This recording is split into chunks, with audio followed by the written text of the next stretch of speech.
Сәлеметсіз бе апай?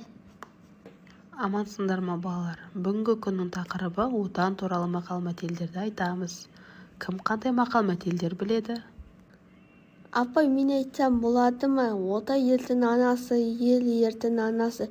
Отан қадіріне жетпеген өз қадіріне жетпейді. Отан отбасынан басталады. Отан отандастық, жаны бар отандастық. Отан үшін еңбек етсең, халқыңа сүйген ұлы боласың. Отан үшін отқа түс күймейсің, арын үшін алсаң өлмейсің. Тамаша, көптеген мақал-мәтелдерді біледі екенсің. Бұл мақалдарды қайдан жаттадың? Бұл мақалдарды кітаптардан, теледидардан қарап жаттап алдым. Білгенімді достарыма да үйретемін. Дұрыс, білгеніңді үйретіп, достарыңа ақыл бергенің жөн.